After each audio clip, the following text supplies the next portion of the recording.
Go. Welcome back, hockey fans, to the Knoxy and Kax show on SDPN. We are, of course, your hosts, Liz Knox and Karell Mar from the PWHPA. Our guest today is a two-time Olympian, four-time world champion, current member of the PWHPA, who has played at the highest levels in Canada, US, China, Russia. From Buffalo Grove, Illinois, blue liner Megan Bozek. Pew, pew, pew. Welcome. Yeah, you've been everywhere. I mean, after people read it like that, it's like, wow. I mean, it's fun that it's taken me places, but now I understand the definition of a suitcase in pro hockey. I feel like that. There's not even trades, but now I'm here, there, and everywhere. You know, just chase where the game takes you. Kax and I want to first, initially congratulate you. Yeah. First on making the Olympic team, second on medaling. We both know how difficult this is. You guys put on a show every single game. And I think that we talked about it in previous episodes, but your story, especially to come back after, being released in 2018. I mean, we've been your teammates or your competitors in Kax's case. And, we know you deserve to be there and we know how long the road was to get there. So we're extremely proud of you. Yeah. I mean, Knoxy said it all, but yeah, the way it went down in 2018 too, and everything, to you just pulling it all back together and then showing the coaching staff and everyone there that you deserve to be there. And it was like amazing to see actually your journey or to follow from afar. So congrats. Okay. Thank you. Thank you. Like, take it in. Cause we both thought you should have been there this entire time, but for you to be back here, there. It was a cool story. I think we did like half an episode only on you and Carbs and, and the ones that kind of like got released on the Canadian side too. And we can't even put it into words because we don't know what that feeling is, but the journey back up and the mental toughness that you guys are showing through it all, is like, I don't know how to put it, but well-deserved on being there and being on that team. Yeah. Yeah. Thank you. And of course, like, I'm like, it's like, I'm sad that you didn't make the 2018 team, but I'm also kind of happy because I'm pretty sure we would not have won a Clarkson Cup without you. That was like a turning point in our season. As soon as Bozek came on, we're like, oh, this is how we're supposed to practice. Oh, this is like the level of professionalism we're supposed to play. Oh, okay. Well, I guess we'll just do that then. So we will get to a little bit of your journey post-college a little bit later in the episode. But first, we want to know, what's it like to be home? Tell us about, your flight coming back to the States and then coming back up to Canada. What's the last week or so been like?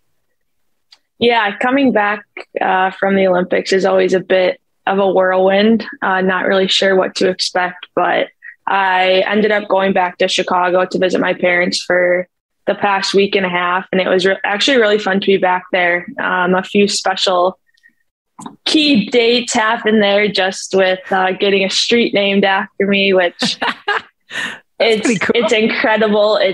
I was very shocked to see that at the board meeting for my town of Buffalo Grove. They gave me a street sign and I said, okay, well, where is it at? Because they just gave me a copy of it. And they're like, oh, it's right outside.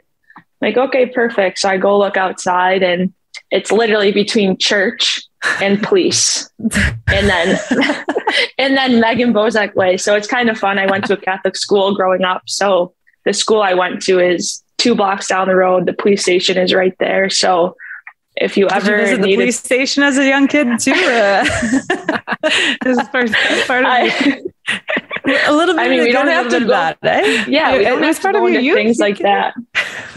Honestly, I went to school, went to the police station, and now I'm here with the street. So no, it was really fun to get that. I just couldn't believe that it was literally at a police station in a Catholic school. So the pictures are pretty funny from that. And then the Chicago Blackhawks actually had a welcoming home party for the 6 of us that have Chicago ties. So it was really special to be a part of that and go on the ice for puck drop and then standing there for the national anthem at a Blackhawks game, obviously being in the crowd, hearing the anthem.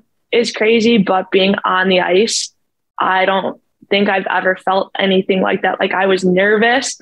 My legs were shaking. I didn't know where to look. I wanted to look at the flag, but I also wanted to look at Jim Cornelius singing. So that was probably one of the coolest things that I've been able to do. So that was a really special night with friends and family, and then made the drive back up to Waterdown on Monday, and was so excited, obviously, to see my husband and to see the dog. So I get here and I'm ready for Boone to run up to me. I had been thinking about it the last like half hour of the drive. Like, I think he'll run up to me. He'll go in between my legs. He'll lay down. He'll cry. Like, okay, here I am. Yeah, like something. Mama's I need back. like Come on. Yeah.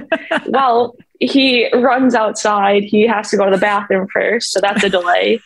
Comes back in, like kind of like sniffs me, and then just makes sure that Andrew is still there. Like I was nothing. I'm like, okay, this is not what I imagined. But it's nice to be back home, and then obviously gearing up for a weekend in Pittsburgh with the PWHPA. That's right. Yeah, so That's fun. right. And you did you grow up watching the Chicago Blackhawks? Like, was that your team then? Yeah, and they weren't the greatest when I was growing up. It's okay, I'm a Leaf fan. But then it got better. It got better for us. So I'm still not sure about the Leafs, but it got better for us. Like 2010. So yeah, being in Chicago and being a fan at that time was just amazing, watching them win those cups. So I liked watching the Blackhawks. I've obviously, since living in Canada, I like watching the Leafs. My husband is a Habs fan, so we pretty much cheer for everyone in this house. Just hope everyone has fun. Yeah, exactly. Everyone tries hard and has fun. It's fine. Oh, that's great. Well, okay, so let's talk a little bit, maybe specifically about your time at this Olympics. 2022, obviously Beijing.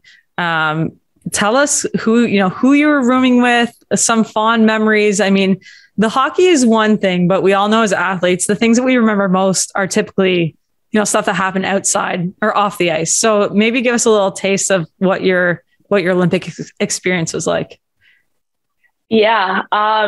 First off, getting to Beijing is, I think, a 14-hour time difference. So you're all out of whack with that. So we get there, we had like 4 or 5 days before we started our first game. So you're just pretty much trying to sleep when you can. Of course, first day we get there, 6:30, we get maybe settled in at like 2:00 in the morning. My shower has now flooded my whole bathroom because it's a brand new build for all of these buildings. And they decided to put like all of like the sludge and rock into the drain. So I'm like, yeah, okay, just send it out. It'll go down the drain and out to wherever it goes. Out to somewhere. So I'm like, okay, I see it like starting to come up. I'm like, oh no, like, okay. So I finally turn it off. Well, there's some line next to the toilet as well that's now shooting out water. Okay. So this is all like hour one of getting there. I'm like, oh gosh. So I'm running to the other bathroom. I'm like, hey guys, I need to shower, like shampoo, everything. Like I'm in the middle of this. I'm like, okay, we'll just figure this out later. It's fine. My thought process was the floors are heated, so the water will just dry at some point. Well, I forgot about that. So 6 a.m., knock at our door, drug testing. I'm like, oh my gosh, like this is happening. Some people got drug tested, but I was with Brianna Decker, Grace Sumwinkle, and Alex Cavallini. And we were in room 1201, but just known as 1201 because things were always happening in our room. So people get drug tested. And then maybe like day 3 or 4 that we're there, we have picture day at the rink. Everyone is so excited. You get your picture with the rings on the ice in the Beijing 2022 and your school picture, your state picture, your team picture.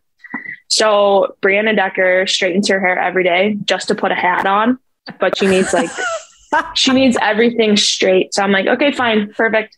She's like, hey, my straightener's been making a funny noise. Like, can I borrow yours?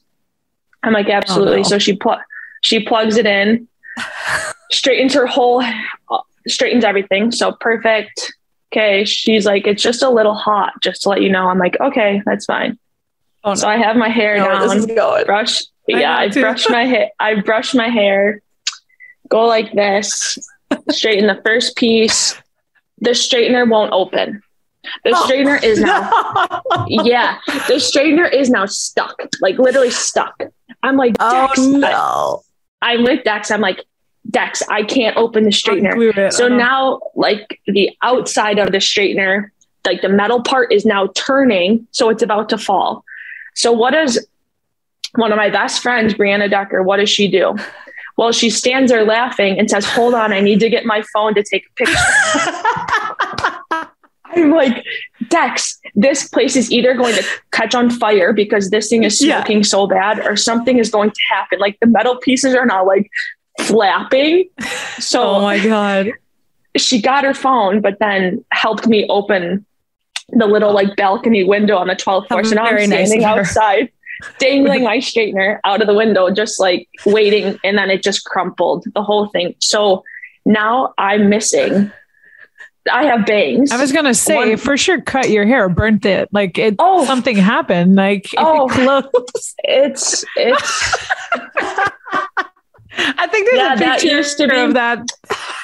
Yeah, that used to be normal length for my hair, and now I just have one bang, one side, because I'm like, and now I'm like brushing through it, and I'm like, I have no hair left. Like I'm scared to look because I feel bald. The amount of hair I was pulling out, like, so this is like 20 minutes. Like 20 minutes before we have to leave for pictures. I can't shower. I can't do. I'm like, oh, this is perfect. This is traumatic. Like this is. I don't. The only souvenir. Yep. I didn't even get a straightener to bring home. So.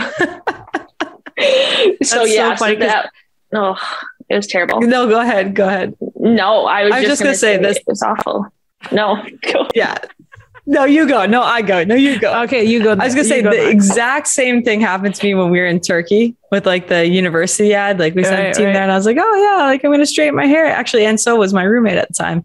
And I just like Dex, I don't have a lot of hair. You know, I was like, oh, I'll just do a quick straighten, put a hat on. And like literally mine though, like when I came out with it, it was almost like extensions. Like it was still stuck in the straightener and just like hanging like this. And I was like, oh, yeah. The voltage, right? Or the wattage or the power. I don't know. It was too hot. It was too hot. And they've cut your hair. Pretty much burn it down. That's awful.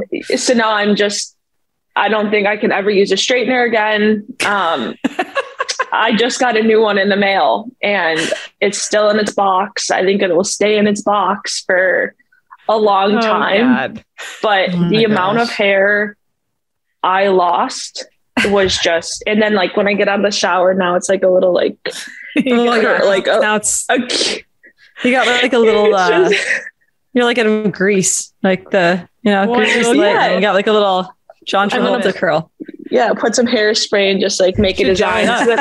Right? So then I was like, okay, I need to do something. Like I need to book an appointment at the salon. So I book an appointment at the salon thinking like, I don't know what I was thinking, but I needed something. Like I just needed a mental break from all of that. So I go to the salon the next day and the guy's washing my hair and it was kind of broken English.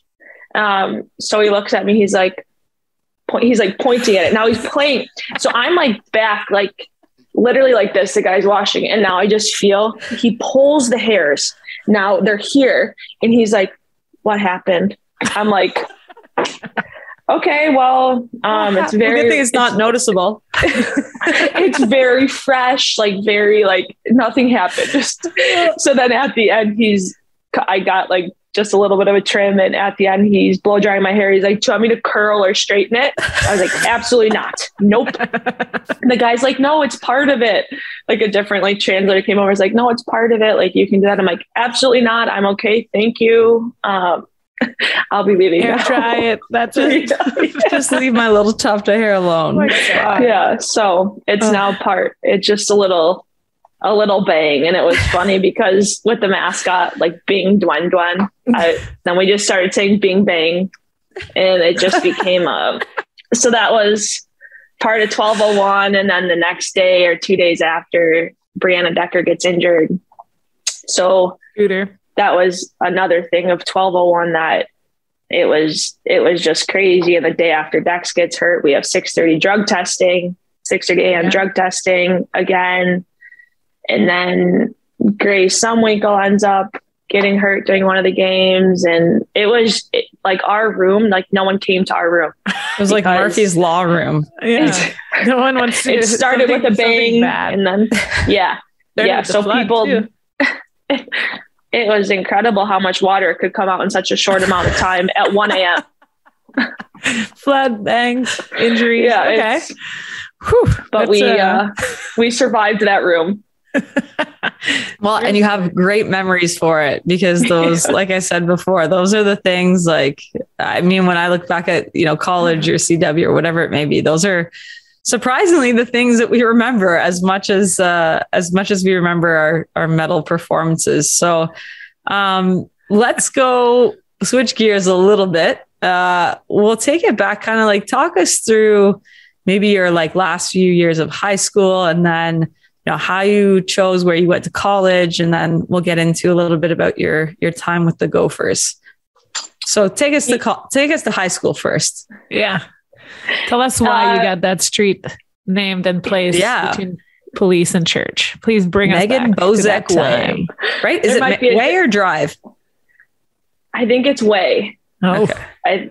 I was just distracted by the police and church that I didn't like fully read it. She goes, I don't remember. Actually. They gave me a sign. I'll tell you guys later. Yeah. Next, it'll be the whole town named after you. Yeah. Oh, we can't have that. No. Yeah. So high school, I went to public high school, Stevenson, and I was playing for Team Illinois my first 2 years of high school. And then our coach at Team Illinois, Tony Katchy, actually moved to the Chicago Mission. So then us as a group moved to the Chicago Mission. And I loved my time there. And I think it's such a special organization that they have, because to this day, we still talk and are recognized by them and are helping in any way we can. So I think that just speaks measures to the organization itself and the people in charge and how they want to run it. So with the Mission, my junior year, we ended up winning a national championship, which is not a big deal. Which is always fun. So we had a really special group and a great few years with them. And then from that, which again, I think life comes full circle and takes you some crazy places and good stories. But I actually got scouted for the first time by University of Minnesota at the Stony Creek tournament, which I skated there all summer. And it's just crazy to really. Yeah. So it's just crazy to be back. Yeah. I'm just kidding. Well, back then it was. I don't know. No, I'm just kidding. Is this going to be aired? Is this public or is this? I'm kidding. There'll be a formal investigation. No compliance. Megan Bozek. No compliances anymore. CAA is over. You're good. You're aging me now. So that was way back when. But it was fun because the Stony Creek tournament always started off the season for us. So I think like September. And that was the first time I knew Minnesota was interested. And so I was looking at Minnesota, Wisconsin, Boston College, a little bit of Boston University and Harvard. And I just knew that I wanted to be closer to home. So really limited that to Wisconsin and Minnesota. So I went to visit Wisconsin. It just wasn't the feel for me. I knew right when I got there that you didn't want the scooter. It was. You didn't want it? That's what I got to say. I got a seafoam green scooter at Minnesota, so I was happy. One up the scooter game. Yeah, it's I don't know if I just caught people on an off day or whatnot, but the feeling wasn't for me, which it kind of helped in a way, because then when I went for my visit to Minnesota, I absolutely fell in love with it. And I knew right away that they had what I wanted to study. And obviously the hockey program speaks for itself. So made my decision to go there. And I mean, everyone says that college is the best 4 years of their life, or now, like, I feel like people are playing for like 6 or 7 years. So yeah, can't even keep track of how many years people are there anymore. But I loved it. And again, had such unique and different people and special people on every team. In my junior year and senior year, we actually won back-to-back national titles. So no big deal. Not a tough way. Jeez, not a tough way to end. Which one was the perfect year? Were you part of that? Yeah. A perfect season. I'm pretty sure. Wow. There. Yeah, that was a perfect season with Tessa, and it lasted 2 seasons. Almost like yeah. It's like so 60 to 70 games in a row. Like basically. I forget what it ended at. Yeah, but my senior year, we went 41-0. So wow. Yeah, it was like, I'm pretty sure the following year was my first year coaching at Colgate, and we went to Minnesota, and that was awful. And it's been 2 days. You know, that weekend you had and you got crushed. Knoxy by Boston. Yeah, but like that was like the feeling. Like, why are we here? Like, I don't like. Sorry, but like I think Hannah Brand got her first goal, her first hat trick, and her first 2 hat trick in one game. I'm like, perfect. You guys are just giving. You're in a giving mood. Like, oh yeah, we'll just go. You guys break all your records. Yeah. And since then they haven't been back. So well, no wonder. No, but honestly, like on a semi-serious note, I think the point you made about going and visiting schools is a really important thing for families of aspiring hockey players and young hockey players themselves to hear, because it's true. There's like, it sounds cliche, but there's something about when you walk on the campus that you end up at that you just like, it's a feeling, it's a feeling that's like, this is home. I belong here, and you can try to force it at other schools, but when you feel the right one, it's just like, it's like putting a nice pair of socks on. Just feels right. You know, like your comparisons are the worst. How old are you? You guys don't have good socks that you enjoy? Socks? You're a socks person for sure. Guys, for sure. You like quality socks. There's no life doubt about is it. all about small pleasures. Okay. Yeah, but I don't even know what else I'd use right now, because I'm so flabbergasted by that. Wow.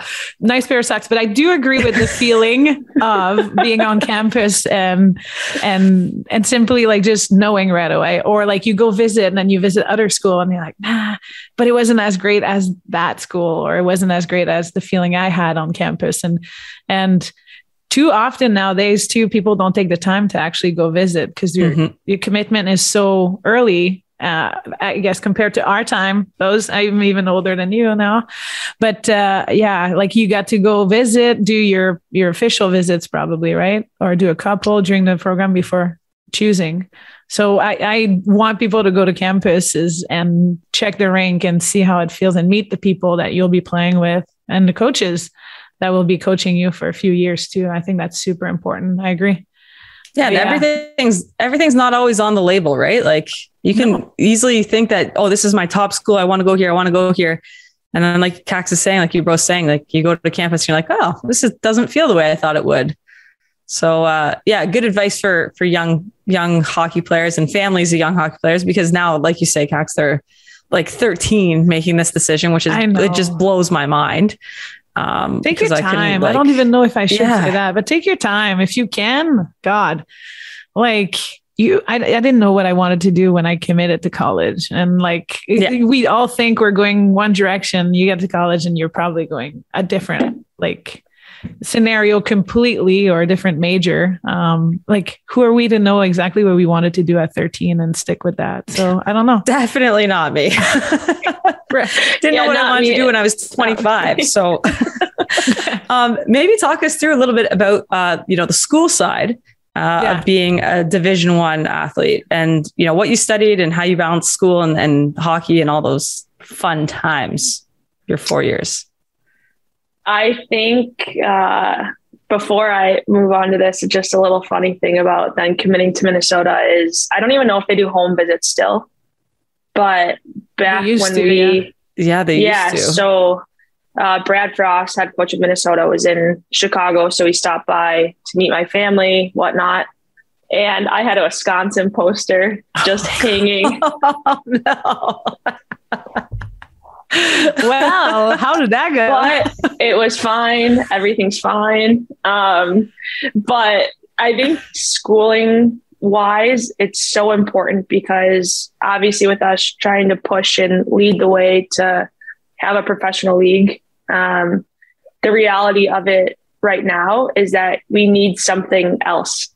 Our dreams, our goals can take us as far as they can, but we all eventually need to do something if that's what we choose. So I wanted to be a physical therapist, and I quickly realized that the science was not for me. So I like that. Quickly realized. Yeah, it was not even like a month into chemistry. I was like, yeah, no, I'm okay. I think I need to find. Yeah, that's good. I think I need to find something else that will maybe suit me a little better. So it's actually so nice. So having a student center at Minnesota and getting exams proctored on the road and having teachers that were willing to help you as long as you put in the work. So I always made sure, even middle school, high school, if I didn't get my work done, I wasn't going on that trip that weekend. So that meant even if I didn't hand in this assignment, then I was missing out on like 5 or 6 games. And to anyone, that's first off, that's a dream right now to play that many games in a weekend, or depending on your age, depending on your age, you might be sore for the next 3 months, but, I feel targeted. No, me too. Don't worry. But that was kind of instilled in me at a young age that I needed to get my work done. It was schoolwork first and sports second. So I really took that with me to Minnesota, but we had so many resources that helped us with travel, and especially when tournament time came around and you were missing games and traveling more, they were just willing to help. And as long as you put in the work and communicated with them, it really all worked out. So I ended up majoring in sport management, and I got my minor in leadership, and I absolutely loved my classes. I know there's some classes that I did not like chemistry, biology, but getting into those major classes, I knew I chose a good study a field of study that I could see myself working in. And I thought I'd get a job at the age of 22, but just shy. And you did, just not the job that you necessarily thought. But and that's part of the message too, right? Like I often see these young kids, and they, all of us were like this when we were that age. You're driven and you're highly motivated and you're goal oriented, and you think, oh, I'm going to do this, this, and this, and then I'm going to be this. And like life is just not that linear. So it's good to hear from, somebody with some life experience and obviously, extreme athletic experience, that it doesn't always have to work out the way you thought it once would. Right.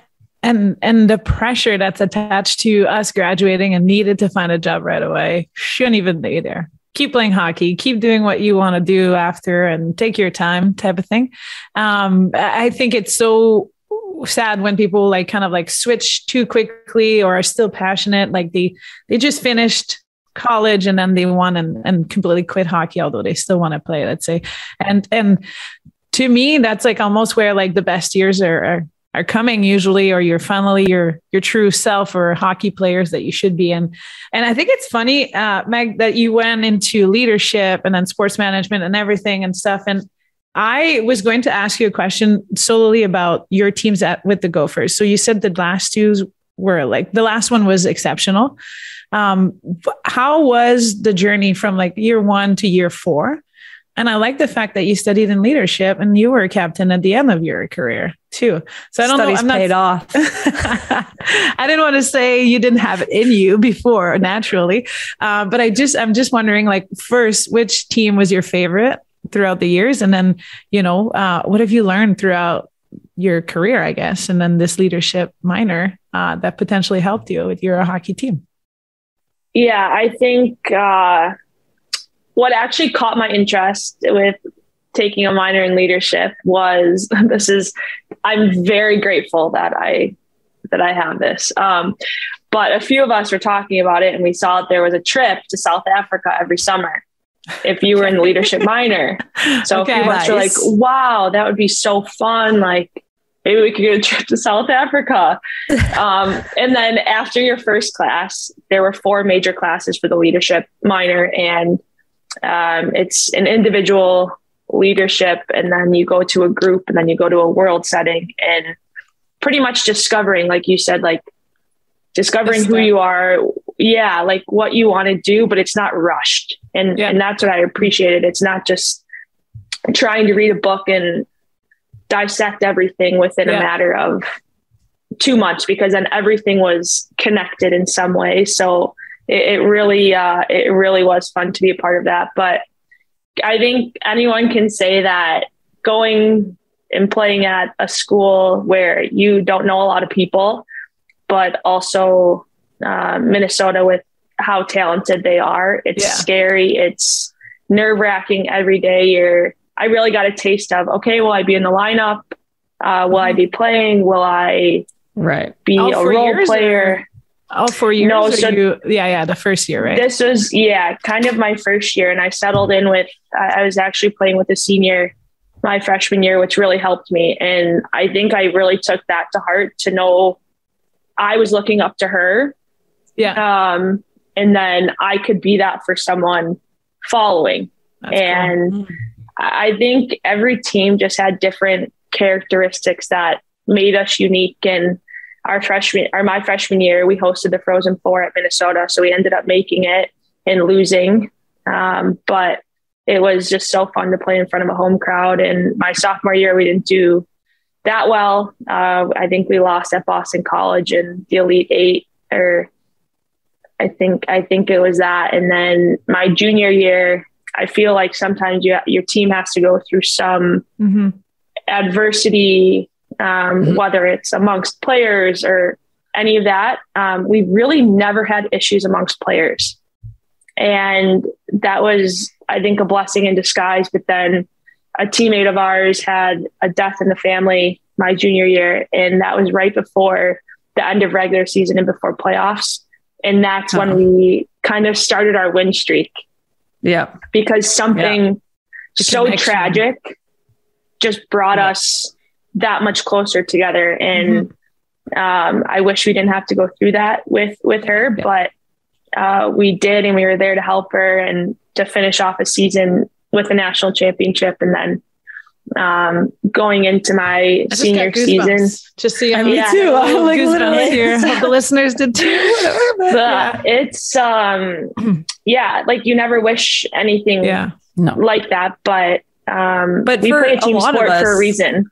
Yeah, exactly. I was just going to say, I think all of us, hockey is a coping mechanism, and this is a place that we go when things are not going well for us. And part of it is just being on the ice and being physically active, but a huge part of it is walking into that locker room and feeling like you're with your family and they're going to pick you up and help you through whatever it is you're going through. So I mean, and like you say, you never want to have to go through that with a teammate, but in a very therapeutic way, rallying behind her in that moment of support probably gave her, a lot that she would have needed through that time.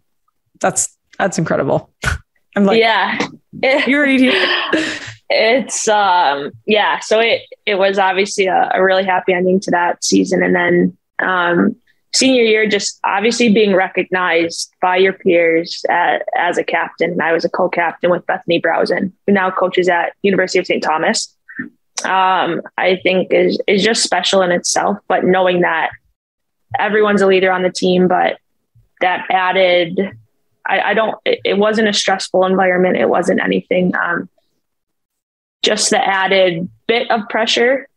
I really actually used like what I had learned in like the leadership minor of if this happens and this, and it's not a psychology based, but it's literally almost like real a communication world thing. And how to interpret, like, I know the exact code for communication type of thing, and understanding the different personalities and how to talk to someone or receive something.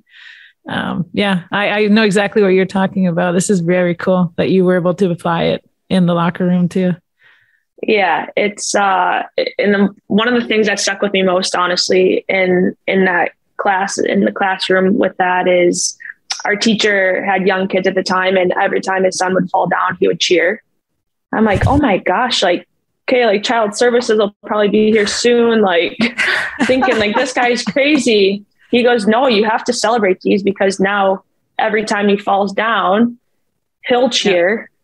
And then learn that it's not the end of the world. Like he fell down, he's fine. Like, so not cheering at failure, but also encouraging that it's okay. And like, you can figure it out yourself kind of thing. And so something random, I think like we all have that has stuck with us, was a big thing for me, and still is to this day, because I don't like need a hand to hold me every single time like something happens. And I've really learned that the last, I'd say 5 years. But just knowing you have support there, watching you in your corner, but not necessarily being like, okay, now it's time to go here, it's time to go there. But going back, like we play a team sport for a reason. And I think it just speaks, like, I think one of you guys said, we're with them more than we're with our actual families.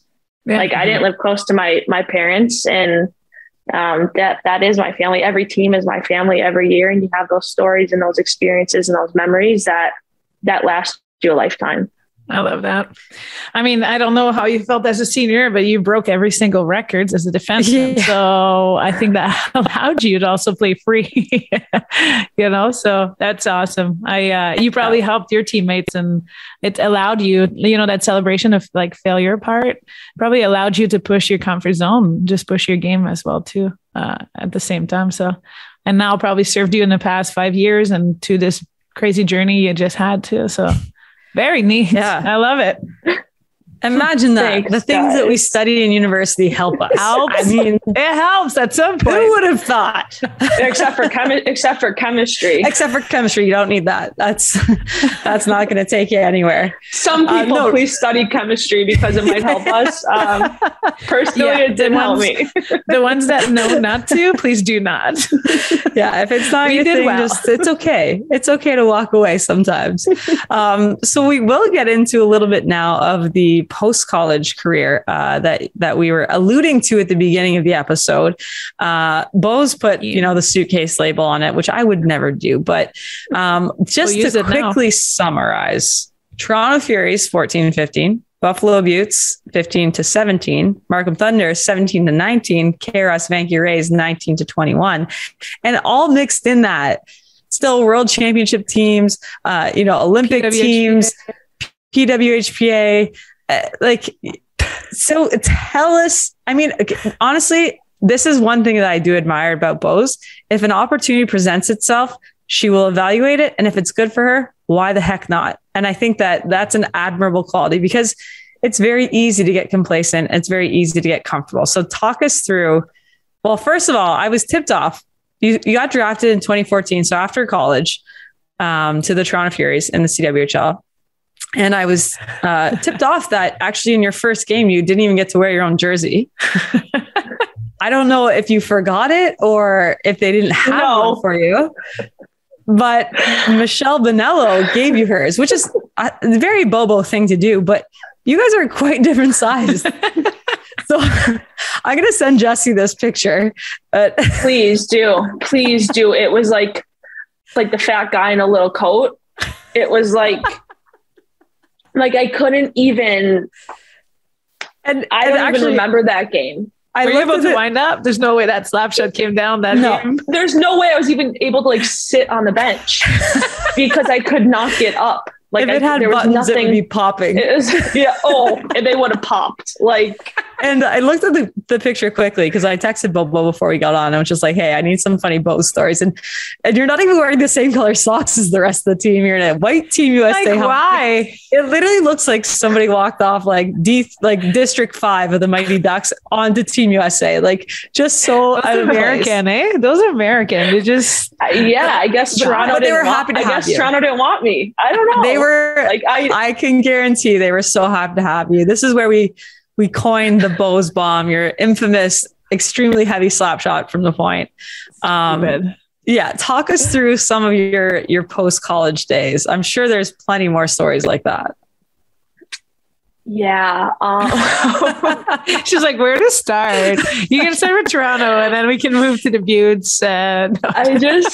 I think collectively, I think Knox, like you said it, this is what you remember. And I can't tell you games or any of that. Like, obviously special ones stick out. Well, whether you like win 10-1 or you lose 12-3, it doesn't really matter. But it's the memories in all of that. And every team I've been able to play for, I've been so fortunate to have good leaders, good teammates. And with Toronto, Michelle Bonello and Elisa Balden, got very close with them, and just it's fun. It's exciting. It's something to do away from the rink. And that really was like, okay, we have to back up for a second because that was the Toronto Furies. When we say Furies have more fun, that is the Toronto team I'm talking about. No shade to the later day Toronto Furies, but that was like Tessa Bonham, Corey Chevry, like Bobo. Like, this is like a jokes team. Like, you guys really poured it on after the game, I felt. I think the year before I joined them, I had been hearing all of these stories. So I'm like, oh my goodness, like, all right, I need to get ready for this. And then had a few, it was, I think, like more than college. Like, I felt like I could hold my own in college. I couldn't. Out of my league here. Like way out of my league. Like, oh shoot, like gotta drive home. Like, can't go out tonight. Like, I was looking for like any excuse. But Julie Allen hosted a ugly sweater party over the holidays, and I got this sweater. I don't know, and I'm like, wow, like it's really hot in here. Like, maybe had like one drink. I'm like, what is going on? I later find out, like, during the night, I can't even open my eyes. She's got cats, and I'm very allergic to cats. And I'm like, when was this even a thing? Like, I have to ask my friends now if they have cats because I can't hang out with them. Like, my eyes are just like bulging. Oh, it was so bad. But like, same with Julie and Michelle and Elisa. We decided to go to Goodwill or Salvation Army one day, and we played a breast cancer game, and we decided to all dress in ball gowns that we had found. And we set a budget of like $10, and we bought ball gowns to show up to the rink in. So just fun memories like that. And then joining the Markham Thunder and late in the season, that was, if not the funnest team I've ever been a part of. And joining a team halfway through the season, you have no idea how people are going to react. Mm-hmm. And I was well aware of that. I tried to keep to myself. And at the beginning, I'm like, no, like, all of these girls are so welcoming, and we end up winning. We go to a Kit Moore concert after, and this is the season. Like, I've talked about this with Kax before, and obviously like in our circle of friends, but like, we were on like a 12-game losing streak when Bose came to our team. So like, we're like literally like, we're the crappiest team in the league. We're the second crappiest, but we're on a skid. Like, we are not on the trajectory to get better. And then Bose came in. I'm not exaggerating. Like, I remember your first practice. I remember people looking around being like, oh, okay, so we're going to be a good team now. Like, we all need to step up, because like, this girl just came back from, centralization. Like, she probably hates hockey. Like, she probably wants nothing to do with this, but she's here and she's showing up and she's happy to be here. So we can all step this up. And literally from that moment on, we went out to Montreal, that's a different story that I'm sure we will get to at another time. And we started our win streak, and then we didn't win a game. I mean, we didn't lose a game the rest of the season. And like Bozek said, we went to the Kip Moore concert, like just a really fun group. And yeah, I mean, this is later on too. That was the same year, right? Stace. What was that? Laura Stacey joined as well too. Later Stace came back. Joss came back. Defensively, it was very, very easy to be a goalie on this team. But you know what? And like you say, these are the memories. This is why we continue playing the game. Despite the fact that we maybe don't have the most professional experience. So I do want to get a quick inside, because you've had the kind of unique experience of playing overseas in the Russian, the ZHL. I was going to try attempt to say it, but like, I'm just going to butcher it. I think you should. Go ahead. I'm just going to pass on that one. Listen, the French kids speaking English on this podcast. You have to freaking say it. Yeah. Good point. I like this. And we haven't really had somebody speak to their experience overseas. So maybe just tell us, of course, you're playing for the KRS Vanke Rays, which is the team in China, similar to the team, or, almost identical to the team that played in the CWHL. In terms of like their resources, their structure. But talk to us about the league, talk to us about the Vanke Rays, and how that's similar, how it's different from what we've seen in North America. Yeah, it's a very professional run organization, like you said, with resources. And I think that's the biggest difference with them being in the CWHL and having to play against them. You can just tell from a staff side to a player side to a management side. They had it together. And I think when all of those parts work together, I think it could be considered a professional team with those kinds of resources in place. So going over to China was an experience. Playing with Chinese girls was so fun because they got to share their culture with you, whether it was taking us to hot pot or soup dumplings. And we got to experience a little bit of that when we went to play China. Like when I was on Markham, we were there for 5 days to play 3 games. It was a whirlwind. You did both. That's true. You did both. Sorry. Yeah. Yeah. You put it against them and with them. Okay. Yeah. Yeah. So just spending more time there, I think just embracing that culture, but having people show you around was incredible. Yeah. The rink was, it was packed. Some of the games, like people really love hockey there. And I think it's growing, which is great, but the rink is still 155 degrees. Yeah. You sweat more than anything you've ever done in your life. And you're like, brightest rink. Oh my gosh. Oh my gosh. And then the glass is just all fogged, and it's, I think just part of it, because when you leave the rink, we all got these scooters there, and you leave the rink and it's, I don't know what it is Celsius, but Fahrenheit, it's like 90 degrees. It's like a summer day. It's about 25, 27, 30 degrees. Let's put it that way. Perfect. So Canadian. It's it's human converter over here. I'm still counting in my head.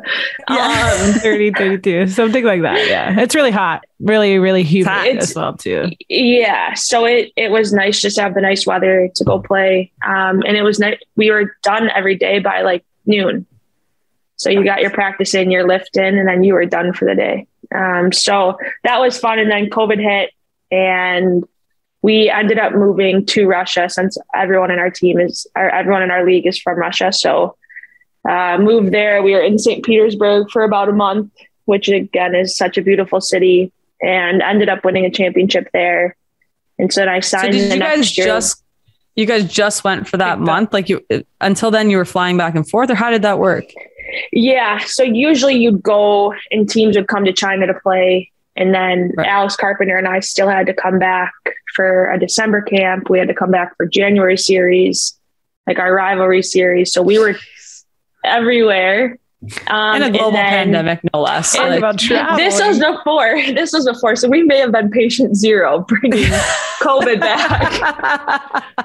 You've heard it here first. So it's, like, I don't want to say we were, but like we could have. I mean, you're putting yourself at significant risk. No one was aware. Like, I feel like when you guys were in Anaheim for that rivalry series, like there was something bad going on over there. Like that was like the biggest flu I've ever heard or whatever. That's when we came back. Yeah. But there is a lot of other players or people around that area that were feeling that kind of stuff. So I won't blame you, Boz. You're not it. You're not it.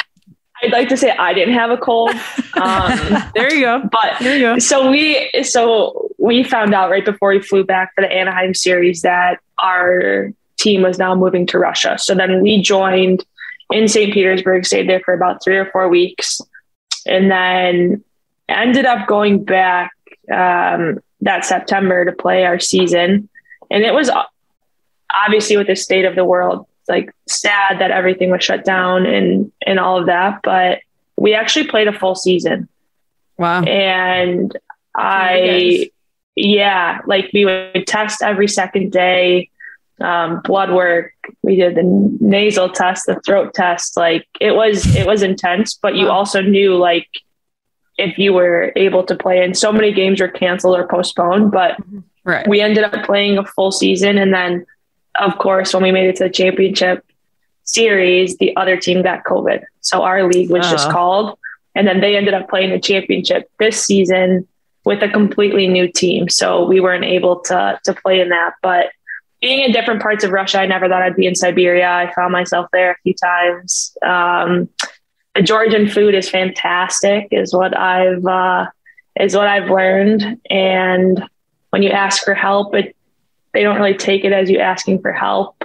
What do you mean? They like to like argue back with you, but you have to remember that like we don't speak Russian, right? But they somehow think that you can understand that, as they're just like berating you in a public area.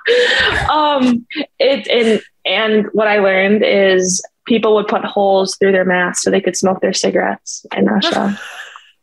Interesting approach. Very. So I think it goes against the mask. But hey, something about that seems off. Yeah, a few things seem off. They do their own things, I would say. Yeah,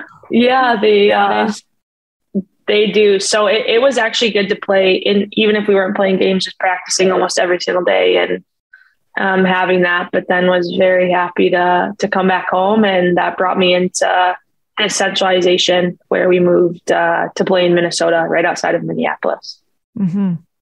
Amazing. So you haven't been home in a long time. It feels like you're finally home now, and it's only been a week, but I hope you stay there for a couple. How many suitcases do you own? Or do you just do you have bags for different things? Okay, I'm going national team, I gotta grab this bag. Or do you have you just pile clothes in and out of there?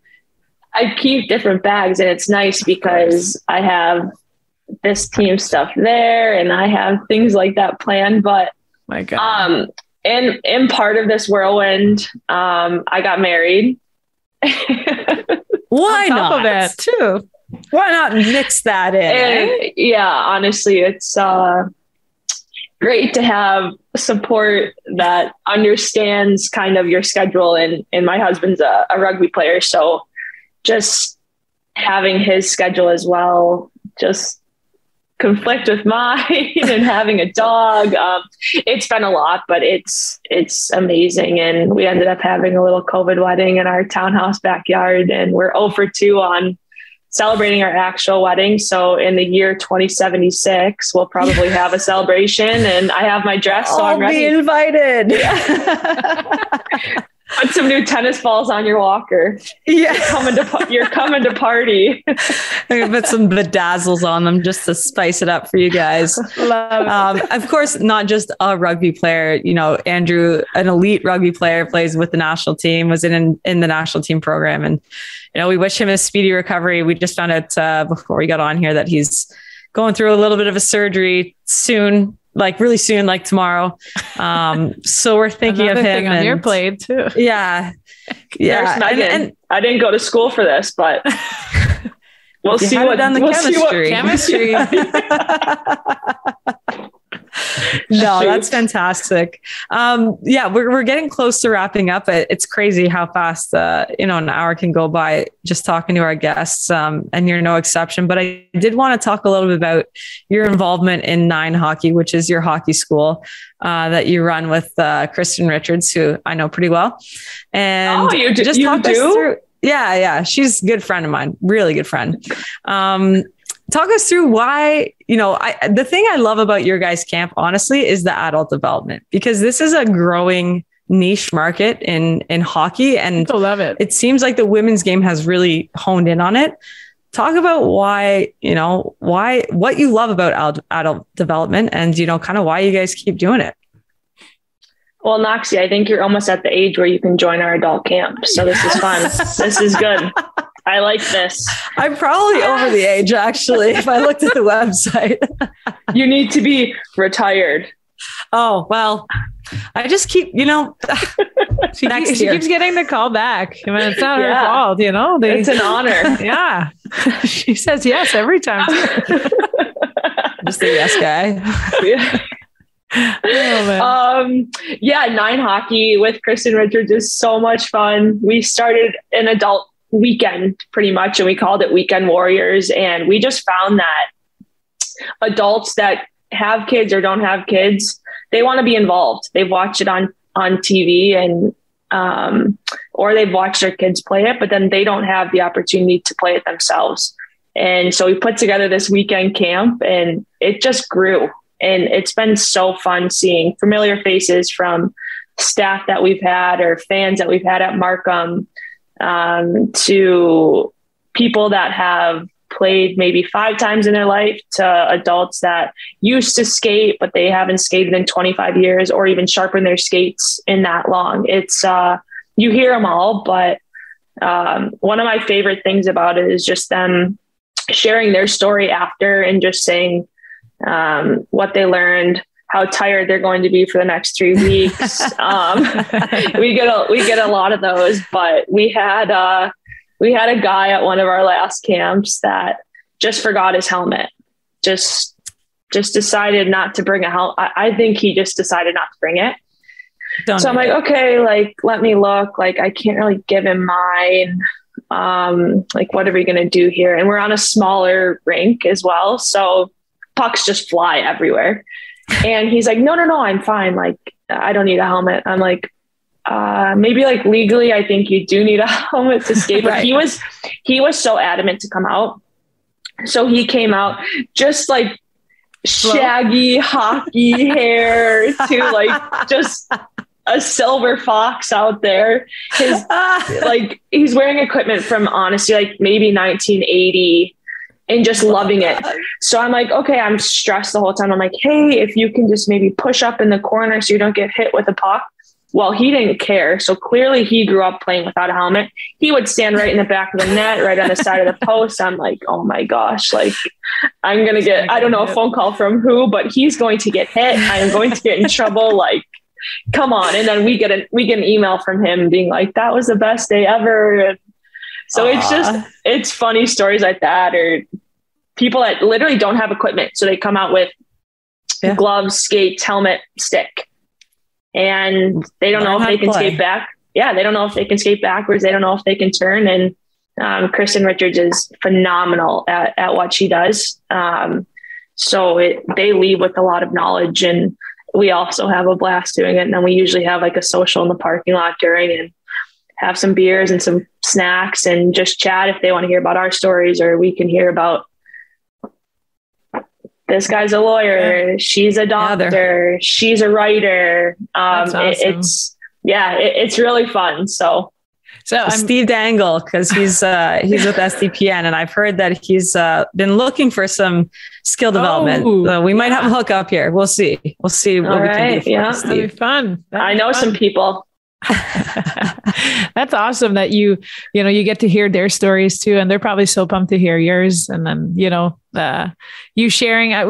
We had Jill Sonia on the pod this week actually, and she was saying how she wanted everyone to wear the medal and share it around everything and share the memories and stuff. And she had some funny stories, and I'm just always curious too, because I've seen other people and what they do with their medals. First of all, do you let people wear your medal, Megan? And do you you let them have the pictures and everything?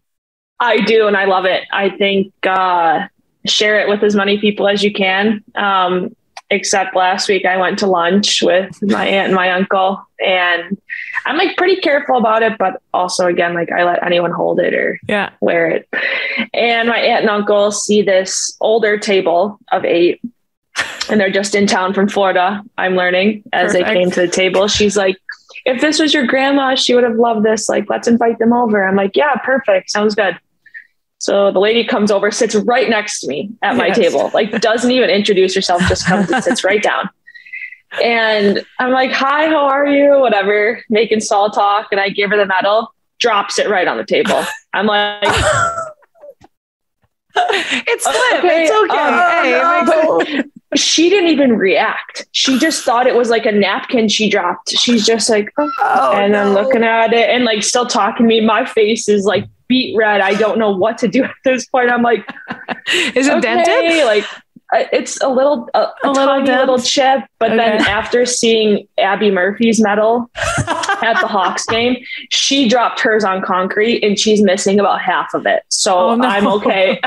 Well, it's okay. We got some stories with the medal. Jill had some bad moments too and stuff like people.